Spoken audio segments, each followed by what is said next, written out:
Paper पढ़ने का time नहीं होता था, इसलिए मैं ज़्यादातर प्रीलिम्स कंपाइलेशंस जो भी इंस्टीट्यूट्स देता है उस पर डिपेंड हो। क्वेश्चन आंसर कैसा लिखना है वो एक बार समझ में आ गया है तो नोट्स बनाना बहुत इजी होगा। जितना भी नोट्स बन लो, जितना भी अच्छा नोट्स बन लो, रिवीजन के बिना यूपीएससी बहुत मुश्किल हो जाता है। से ये बहुत स्कोरिंग एक पेपर है यूपीएससी में। सो मैं अनुदीप दुर्शेट्टी सर का एक बुक है आंसर राइटिंग स्ट्रैटेजी के लेके, उसमें बहुत अच्छे तरह वो एक्सप्लेन किया है। Hello everyone, welcome to student. तो सभी हमारे साथ हैं यशवंत रेड्डी सर, जिनका 93 रैंक के साथ यूपीएससी में सिलेक्शन हुआ है। इसके पहले सर आंध्र प्रदेश जो स्टेट पीसीएस होता है उसमें सिलेक्टेड हैं जीएसटी डिपार्टमेंट में, और ये सर का सेकेंड अटैम्प्ट था। सर का जो ऑप्शनल है वो एंथ्रोपोलॉजी था। तो आज हम सर की स्ट्रगल की जर्नी जानेंगे, उनकी क्या स्ट्रैटेजी रही, कौन सी उन्होंने बुक्स को फॉलो किया। मैं अभी कुर्नूल डिस्ट्रिक्ट में हूँ आंध्र प्रदेश में, तो हम तमाम प्रकार की चीज़ें इस वीडियो में कवर करेंगे। तो अभी तक आपने चैनल को सब्सक्राइब नहीं किया तो चैनल को सब्सक्राइब कर लीजिए, इस वीडियो को लाइक करें, एंड आपके जो भी क्वेरीज होते हैं आप हमें इंस्टाग्राम एंड फेसबुक पर मैसेज कर सकते हैं। आप अपना नाम और एजुकेशन बैकग्राउंड बताइए सर। मेरा नाम चल्लापल्ली यशवंत कुमार रेड्डी है। मैं ग्रेजुएशन बीटेक में किया हूँ जेएनटीयू काकीनाडा से, कंप्यूटर साइंस स्ट्रीम से। उसके बाद आईओसीएल में काम किया 2 साल बेंगलुरु में। After that state PCS exam लिखा, उसमें हो गया, और now I am working as assistant commissioner of state taxes in Andhra Pradesh. Okay, so आपने कैसे सोचा कि आपको सिविल सर्विसेज की प्रिपरेशन करनी है? आप एक इंजीनियरिंग बैकग्राउंड से बिलोंग करते हो, आपने जॉब भी की अच्छी खासी कंपनी में। See I come from a rural background से आता हूँ। सो हम लोग का ऐसा होता है ना, कलेक्टर लोग, एसपी लोग बहुत पावरफुल होते हैं, वो ज़्यादा कुछ कर सकता है सोसाइटी के लिए, ऐसा कुछ सुन रहा था बचपन से। बट ऐसा कुछ नहीं है कि मैं वो करना है, उतना कॉन्फिडेंस नहीं था पहले। और जब ग्रेजुएशन हो गया और जॉब लग गया आईओसीएल में, तब सोच रहे थे कि फ्यूचर में क्या करना है। तब सोशल मीडिया वगैरह में मैं देख रहा था कि आईएएस और आईपीएस ऑफिसर्स क्या काम कर रहा है, उसका इम्पैक्ट क्या है ग्राउंड लेवल में। सो काफ़ी इंस्पायर हुआ थे उसी से। So after that I decided कि I will also try this, I will pursue this option. Okay, so जैसे ही आप इस प्रिपरेशन में आए होंगे तो कहीं ना कहीं आपने गाइडेंस लेना स्टार्ट किया होगा, या फिर कैसे बुक्स वगैरह रिसोर्सेज को कलेक्ट करना स्टार्ट किया जिससे आप आज सक्सेस हो? एज सच मेरा ब्रदर का फ्यू फ्रेंड्स थे, दोस्त लोग जो प्रिपरेशन में थे, ईयरली मेंटरशिप वगैरह वो किए थे, लाइक क्या करना है, क्या पढ़ना है, कहाँ सोर्सेस देखना है, क्या। उसके बाद मैं इंटरनेट को काफ़ी बहुत यूज़ किया। जो भी डाउट आता है मैं जस्ट गूगल में जाता हूँ, गूगल करता हूँ कि क्या क्या करना है करके, आई मीन क्या what book should I read for modern India, I will Google that, and उसके नीचे सब आता है, जो भी प्रीवियस ईयर टॉपर्स बोलते होगा कोरा में वगैरह, उसका ब्लॉग्स वगैरह सब आता है। सो सब देखता था, और जो मुझे अच्छा लगता था और जो ज़्यादा लोग बोलते थे वो मैं प्रेफर करते थे। और उसके बाद भी जो भी सोर्सेज थे मैं मेक श्योर करता था कि I should like that source, not just because जो कोई बोल दिया कि ये सोर्स करो इसलिए मैं नहीं कर रहा हूँ। I am comfortable with that source, वो मेरा पहला था। ओके, सो सर आप अपने प्रीलिम्स की स्ट्रैटेजी बताइए कि आपने प्रीलिम्स के लिए कैसे स्टडी की, प्रीवियस ईयर के क्वेश्चन सिलेबस को कैसे समझा? प्रीलिम्स का ये एक होता है कि जितना भी पढ़ो 30-35 से क्वेश्चंस एक्यूरेटली नहीं मार्क कर सकता है। सो ज़्यादातर उसका हम वो 2 घंटे में कैसा मार्क कर रहा है, like how cool we are, उस पर डिपेंड होता है। सो उसके लिए मैं क्या किया कि ज़्यादा बहुत प्रैक्टिस किया। आई मीन मेरा 2019 अटेम्प्ट में प्रीलिम्स नहीं हुआ, उसका रीज़न भी यही था कि मैं ज़्यादा प्रैक्टिस नहीं किया। एंड 2020 वाला अटेम्प्ट में मैं ज़्यादा मॉक टेस्ट लिखी थी, और वो मॉक टेस्ट से मैं खुद what are my strengths weakness वो ज़्यादा जानने के लिए कोशिश किया। मैं ये बहुत सारा मॉक टेस्ट की, बहुत इंस्टीट्यूट्स का, और उसके मॉक टेस्ट करने के बाद मैं एनालिसिस करता था 2-3 घंटे बैठ के, कहाँ वीक था, ये क्वेश्चन क्यों गलत हो गया, ऐसा कुछ। एंड और प्रिपरेशन के लिए मैं ज़्यादा जो भी स्टैंडर्ड टेक्स्ट बुक्स होता है सब रेफ़र करता है, वही रेफ़र किया। उसके बाद करंट अफेयर्स के लिए मेरे पास ये डेली न्यूज़पेपर पढ़ने का टाइम नहीं होता था, इसलिए मैं ज़्यादातर प्रीलिम्स कंपाइलेशंस जो भी इंस्टीट्यूट्स देता है उस पर डिपेंड हुआ, और 2-3 इंस्टीट्यूट्स का कंपाइलेशंस फाइनलाइज करके उस पर डिपेंड हुआ। बट ये इंश्योर किया है कि बहुत बार रिवाइज किया। एंड जो भी स्टैंडर्ड रेफरेंस बुक्स है उसमें से भी प्रीलिम्स के लिए मैं अलग से कुछ स्टैंडर्ड पॉइंट्स वगैरह नोट्स जैसा बनाया। नोट्स मतलब उतना स्टैंडर्ड नोट्स जैसा नहीं है, बट ओनली प्रीलिम्स के लिए क्या इंपॉर्टेंट है, क्या पूछ रहा है। फॉर एग्जाम्पल पॉलिटी में ले लिया तो फंडामेंटल राइट्स में कुछ इंपॉर्टेंट चीज़ें होते हैं जो हम बार बार भूलते थे। सो जो हम याद नहीं कर पा रहे थे, सिर्फ वही नोट्स बनाए प्रीलिम्स के लिए, ज़्यादा कुछ नहीं है। और ज़्यादा ये रिविजन वगैरह किया। एंड उसके बाद प्रीवियस ईयर क्वेश्चन पेपर्स में बहुत फोकस किया, क्योंकि प्रीवियस ईयर क्वेश्चन से ही हम जान सकते हैं कि यूपीएससी का तरीका क्या है, उसका method of answering question, I mean asking questions, उसका मेथड ऑफ ऑप्शंस क्या होता है। हमारा एलिमिनेशन टेक्निक्स वगैरह में भी मैं UPSC previous year question papers जो भी है उसमें ही अटेम्प्ट करके फाइनलाइज किया कि मैं क्या क्या कर सकता हूँ मेन एग्जाम में। Right sir. ये वीडियो शुरू करने से पहले मैं आपको Kuku FM audio podcast platform के बारे में बताने वाला हूँ, जो कि India's leading audio podcast platform है, जो कि 4.5 प्लस रेटिंग के साथ 1000 प्लस आवर्स की कंटेंट लाइब्रेरी है, जहाँ पर आपको बहुत सारी बुक्स की summaries, biographies, non fiction novels की समरीज़ ये आपको मिल जाएंगी, जो कि आपकी पर्सनालिटी को एनहेंस करने में काफ़ी हेल्प करेंगी। एज़ यू नो, हम यूपीएससी या फिर जो भी गवर्नमेंट एग्ज़ाम्स की प्रिपरेशन कर रहे हैं, उन एस्पिरेंट्स के लिए एक्स्ट्रा जो बुक्स होती हैं पढ़ना काफ़ी मुश्किल हो जाता है, क्योंकि नॉर्मली हमारे सिलेबस के बुक्स इतने ज़्यादा होते हैं कि हमें इस तरह के बुक्स को पढ़ने के लिए टाइम नहीं होता है। लेकिन हमारे पास कुछ ऐसा टाइम भी होता है जहाँ हम जैसे कि ट्रैवल कर रहे होते हैं, पर कुछ ऐसा काम कर रहे होते हैं जहाँ पर हमें ज़्यादा कंसंट्रेशन की ज़रूरत नहीं होती है। तो इन ऑडियो समरीज बुक को हम अपनी स्टडी के लिए यूज़ कर सकते हैं, जैसे कि habit to change your life. जो ये बुक है नॉर्मली हम यूपीएससी एस्पिरेंट्स के लिए बहुत हेल्पफुल होगी, क्योंकि हैबिट्स बहुत ज़्यादा रोल प्ले करती हैं कोई भी एस्पिरेंट हो, क्योंकि अच्छा हैबिट होंगे तो हम एक अच्छा टाइम टेबल बना पाएंगे, जिससे कि हम अपनी स्टडी को इफेक्टिवली कर पाएँ। सो कोको एफएम अभी एक ऑफ़र लेकर आए हैं, जो कि 250 फर्स्ट स्टूडेंट्स के लिए 50% का डिस्काउंट दे रहे हैं, अगर आप स्टूडेंट हो 50 कोड यूज़ करते हो तो। गाइस, जो इनके सब्सक्रिप्शंस का प्राइस है 1 ईयर का, वो 399 रुपीज़ है, लेकिन 50% जैसा कि मैंने डिस्काउंट के बारे में बताया, अगर आप स्टूडेंट हो 50 कोड यूज़ करते हो तो आपको ये 199 रुपीज़ में मिल जाएगा।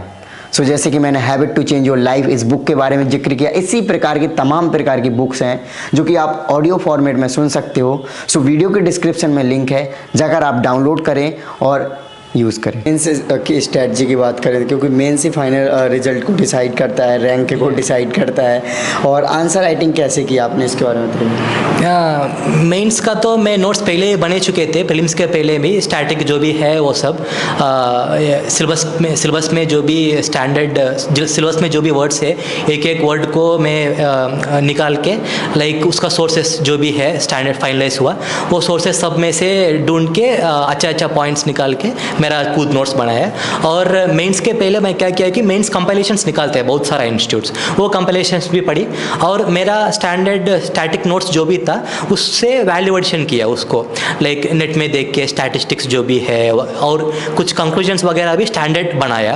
लाइक इकोनॉमी में कुछ कंक्लूजन स्टैंडर्ड यूज़ कर सकते हैं, सोसाइटी में एम्पावरमेंट वगैरह में यूज़ कर सकते हैं, एग्रीकल्चर वगैरह स्टैंडर्ड कंक्लूजन्स बनाया, जो कि वो काफ़ी बहुत यूज़ आया मेन एग्जाम में। एंड आंसर राइटिंग मैंने ज़्यादा किए नहीं, एक मॉक टेस्ट लिए थे और एक जीएस पूरा मिलके शायद 9 मॉक टेस्ट लिखे थे, जीएस सब मिलके 9 मॉक टेस्ट। बट क्या कि वो मॉक टेस्ट में मैं ऐसा मेंटल फ्रेमवर्क बनाया था कि आई मीन मेन एग्जाम यही हो गए तो कैसा अटेम्प्ट करना है, एंड टाइम लिमिट वगैरह मैं ज़्यादा कोशिश किया है कि ये मॉक टेस्ट से मैं वो प्रैक्टिस हो सकूँ। Right sir. ओके, सो जो नोट्स बनाया आपने, तो नोट्स बनाते हुए क्या चीज़ें ध्यान रखी और कैसे नोट्स बनाए बुक्स से, जैसे कि पॉलिटी वगैरह से हो गया या फिर मॉडर्न स्पेक्ट्रम वगैरह से? या जब नोट्स बनाते हैं उसके पहले एक बार जो भी प्रीवियस ईयर टॉपर्स का मॉक टेस्ट सीरीज़ का कॉपीज अवेलेबल है उससे एक बार जाइए, तो आपका एक बार ये आ जाता है कि लाइक नोट्स कैसा आई मीन क्वेश्चन आंसर कैसा लिखना है। Right. वो एक बार समझ में आ गया है तो नोट्स बनाना बहुत ईजी होगा। एंड उसके बाद previous year question papers mains का वो भी देख लीजिए, तो इंपॉर्टेंट टॉपिक्स कहाँ से यूपीएससी पूछ रहा है और मेन डिमांड क्या है यूपीएससी का, वो समझ में आ जाएगा। उसके बाद जो भी टॉपिक पिक कर लो आप, ये है कि 15 to 20 पॉइंट्स का नोट्स चाहिए, उससे ज़्यादा नहीं चाहिए और उससे कम भी मत बनाइए, और लिमिटेड रखिए सोर्सेस, ज़्यादा सोर्सेस पे मत जाइए, 1 या 2 रखिए बस, और बार बार रिवीजन करते रहिए बस। ओके सर, सो फाइनल बात करें इंटरव्यू के लिए, तो इंटरव्यू के लिए आपने कैसे तैयारी करी? या इंटरव्यू के लिए पहले मैं डैप वगैरह फिल करने में काफ़ी फ्रेंड्स और सीनियर सीनियर्स जो भी मैं पहले बोले थे, मेरा ब्रदर का फ्रेंड्स 2-3 लोग हैं, उसका हेल्प लिए थे। और डैफ फिल करने के बाद डैफ एनालिसिस वगैरह किए थे, एक एक डैफ में एक एक वर्ड से निकाल के क्या क्या क्वेश्चन आ सकता है, और प्रेजेंट मेरा जॉब से क्या क्या आ सकता है, जीएसटी के रिलेटेड, और पहला जॉब IOCL से क्या क्या आ सकता है, मेरा होम टाउन, होम डिस्ट्रिक्ट वगैरह ऐसे क्वेश्चंस बना के मैं पहले उसका आंसर्स लिखे थे। उसके बाद वो आंसर्स मेरा फ्रेंड्स को भेजे थे रिव्यू करने के लिए। उसका रिव्यू लेने के बाद मैं फिर रिवाइज किया आंसर्स को, और बहुत सारा मॉक टेस्ट दिया मैं, 30 to 35 मॉक टेस्ट दिया, online and offline included, many institutes like GS score etcetera, बहुत में GS स्कोर सब दिया जो भी अवेलेबल है।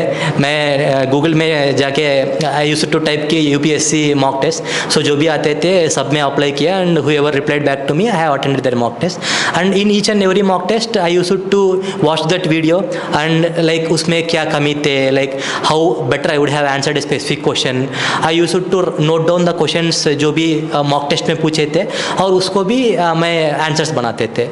ये था इंटरव्यू का प्रिपरेशन। ओके, सो रिवीजन के लिए आप कैसे मतलब करते थे? रिवीजन करते हुए नोट्स वगैरह बनाते होगे, उसका रिवीजन है, फिर बुक्स का revision?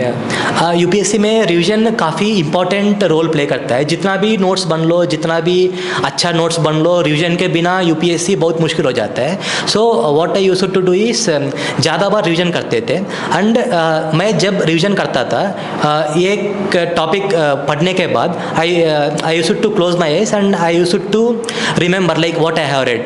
For example farm subsidies के बारे में कुछ मैं पढ़ ली, लाइक वो पूरा पढ़ने के बाद एक बार आंख बंद करके like farm subsidies, like question exam में क्वेश्चन आ गया है तो इंट्रो में क्या लिखना है, और पॉइंट्स में क्या लिख सकते हैं, कंक्लूजन में क्या लिख सकते हैं, ऐसा कुछ मेंटल फ्रेमवर्क बनाए थे।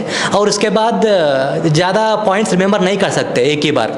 सो लाइक मल्टीपल रिविजन्स में जब मैं सेकंड बार थर्ड बार यही करता था, तब मुझे ही लगता था कि आई मीन ज़्यादा पॉइंट्स रिमेंबर कर पा रहा हो। सो एक सेंस ऑफ कॉन्फिडेंस भी आ जाता था, और लाइक ज़्यादा रिमेंबर भी कर पाता था मल्टीपल रिविजन्स से। ओके, सो करंट अफेयर्स के लिए आप कैसे तैयारी करते हो? या करंट अफेयर्स के लिए मैं न्यूज़पेपर पढ़ना ट्राई किया बट नहीं हो पाया, इसलिए ज़्यादातर कोचिंग इंस्टीट्यूट्स का कंपाइलेशंस पे डिपेंडेंट थे मैं, और वो भी जो भी मंथली कंपाइलेशंस निकालता है उस पर ज़्यादा ध्यान दिया, 1-2 इंस्टीट्यूट का फाइनलाइज करके। और प्रीलिम्स के पहले PD 365, मेंस का पहले मेंस 360, जो भी कंपाइलेशंस निकालता है उस पर ज़्यादा फोकस किया करंट अफेयर्स के लिए। ओके, सो आप स्टेट पीसीएस में भी सिलेक्ट हो गए, फिर उसके साथ UPSC की तैयारी कैसे मैनेज कर पाए, कैसे टाइम निकाला, या फिर टाइम टेबल क्या रखते थे आप? ये मेरा तो बहुत लंबा जर्नी था, इसलिए मेरा टाइम मैनेज कर पाया। 2016 ईयर मतलब अराउंड 4 इयर्स से ज़्यादा हो गया, इसलिए थोड़ा इजी था। और इधर जॉब में भी ऐसा था कि बहुत सारा सीनियर्स वेरी सपोर्टिव थे मेरा ये एग्ज़ाम के लेके, एंड मेरा स्टाफ वगैरह भी बहुत सपोर्टिव थे, ज़्यादा काम वही करते थे, मैं जस्ट मॉनिटर करते थे। सो इसलिए ऑफिस में भी ज़्यादा काम मिलते थे कुछ पढ़ने के लिए वगैरह। और जो भी ऑफिस आवर्स ख़त्म होने के बाद जब मैं घर जाता था, ज़्यादातर ये फोकस करता था कि जॉब के बारे में ज़्यादा सोचूं नहीं।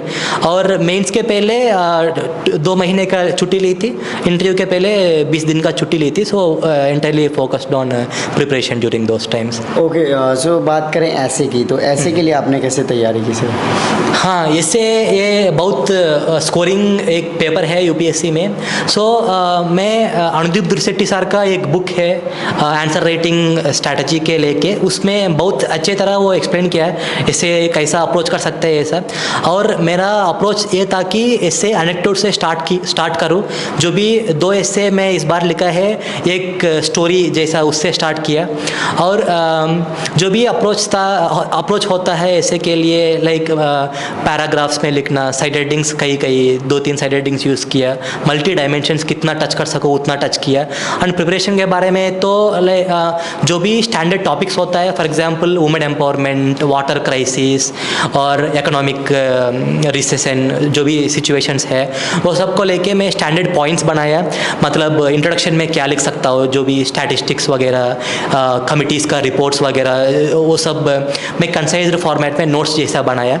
और पॉइंट्स, स्टैटिस्टिक्स और कंक्लूजन वगैरह भी तैयार किया। Standard topics 15 to 20 standard topics जो बहुत बार रिपीट कर रहा है UPSC, एक बार बार प्रीवियस ईयर क्वेश्चन पेपर्स में ऐसे का देख लिया तो हमको मालूम हो जाता है क्या क्या यूपीएससी का फेवरेट टॉपिक्स है, Right. वो किया। ओके, सो नॉर्मली जो एस्पिरेंट होते हैं वो एनसीईआरटी को लेकर कंफ्यूज में रहते हैं कि एनसीईआरटी कैसे पढ़ें और कौन सी क्लास की एनसीईआरटी पढ़नी चाहिए या फिर किस सब्जेक्ट की कौन सी क्लास की एनसीईआरटी पढ़ें सर इसके। एज सच मुझे अचानक याद नहीं है कि क्या क्या पढ़ना है सब। तो बहुत तापट लोग बोल दिया कि क्या क्या यूपीएससी आई मीन क्या क्या सीबीएसई बुक्स पढ़ना है। मेनली ज्योग्राफी के लिए तो यूपीएससी काफ़ी है, मोस्टली काफ़ी है एंड वेरी इंपॉर्टेंट है। 6th से स्टार्ट किया तो ज्योग्राफी के लिए बहुत अच्छा है ज्योग्राफी के लिए। और ज्योग्राफी के बिना अलग मैं बहुत पहले किया इसलिए मैं अब याद नहीं कर पा रहा हूँ, बट एनसीईआरटी बहुत क्रूशियल पार्ट प्ले करता है। एंड अब यूपीएससी गेम भी ऐसा बदल दिया कि ओनली प्रीलिम्स में भी नहीं है, मेंस में भी डायरेक्ट एनसीईआरटी से ही क्वेश्चंस पिक कर रहा है। सो एनसीईआरटी इनएविटेबली करना है एंड अच्छा तरह करना है। ओके, सो नॉर्मली स्टूडेंट्स के ये भी कमेंट्स रहते हैं कि सर स्टडी करते हुए वो ज़्यादा सिटिंग पोजीशन नहीं बना पाते या फिर नींद वगैरह आने लग जाता है, तो इसको कैसे बढ़ाएं या फिर इस पे इफेक्टिवली काम कैसे करें? ये सब सबसे होता है भाई। देखिए मैं भी बैठ के ज़्यादा नहीं पढ़ता था, so I mean sleeping posture में भी पढ़ता था। Like it's your comfort, there is no hard and fast rule to crack UPSC. And जो भी आपको लगता है कि ये कमी हो रहा है, like I am not able to concentrate और I am not able to do that and this, like except that they are part of the process and make sure that you are not feeling guilty about that. I used to watch lot of web series हो, जो भी movies वगैरह हो, and I used to spend time on social media also during the preparation also. I used to speak with friends etc also. Like whatever you do and however you are doing, don't consider that it is through that UPSC cannot be achieved. There are multiple ways to achieve UPSC and make sure that you don't feel guilty about what you are doing. That's it. Okay, so जैसे कि अभी आपने बताया था कि आप अभी GST department में हैं और आप अभी आईएएस आईपीएस ऑफिसर बनने जा रहे हो, तो सर आपने पहले प्रिपरेशन जब स्टार्ट की होगी तो सोचा होगा कि कल को मैं आईएएस या आईपीएस ऑफिसर बनूंगा तो ये डेवलपमेंट के काम करूंगा या फिर इन एरियाज़ पे फोकस करूंगा जिससे ये डेवलप हों, तो सर आप क्या करोगे सर? ज़्यादा प्लान तो है नहीं, एक ही है, जो भी लोग के लिए अच्छा कर सकता हूँ वो करना है बस। Okay, that's nice sir. Okay, so जो नए एस्पिरेंट हैं जो यूपीएससी की प्रिपरेशन में आना चाहते हैं तो उनके लिए आपका क्या मैसेज है सर? सी लाइक यूपीएससी में एक होता है कि हार्डवर्क बहुत इम्पॉर्टेंट है और परसिस्टेंट हार्डवर्क वो बहुत इम्पॉर्टेंट है। एक दिन आप पढ़ नहीं पाए तो भी नेक्स्ट दिन जो भी है वो कवर कीजिए। और ये है कि डिटेल प्लान बनाइए, माइक्रो प्लान बनाइए, ये वीक में क्या पढ़ना है, ये दिन में क्या पढ़ना है। उससे क्या होता है कि आपको अपने आप एक सेल्फ सेटिस्फैक्शन आता है कि you are achieving AIIMS.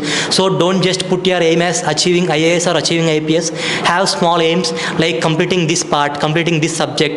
So उससे ज़्यादा like more streamlined हो जाता है प्रिपरेशन। और मेंटल हेल्थ पे ज़्यादा ध्यान दीजिए क्योंकि यूपीएससी का प्रिपरेशन ज़्यादा I mean it might be of longer duration and it might be very exhausting also. So make sure that you have some other things to do in life other than just UPSC, like whatever hobbies you people have, music, dance, like bodybuilding, anything, just have some kind of thing to deviate yourself from UPSC and also have a good support system so that you would get positive motivation when you are down. That's it. Okay, so thank you so much sir for your lovely message. So guys, आपने देखा कि sir ने अपनी journey को आपके साथ detail में share किया, साथ में उन्होंने अपनी स्ट्रेटजी बताई। सो आई होप आप इनकी स्ट्रेटजी से बेनिफिट लिया होगा। सो अभी तक आपने चैनल को सब्सक्राइब नहीं किया तो चैनल को सब्सक्राइब कर लीजिए, इस वीडियो को लाइक करें एंड आपके जो भी क्वेरीज होते हैं आप हमें इंस्टाग्राम और फेसबुक पर मैसेज कर सकते हैं। इन सभी के लिंक वीडियो के डिस्क्रिप्शन में। जय हिंद।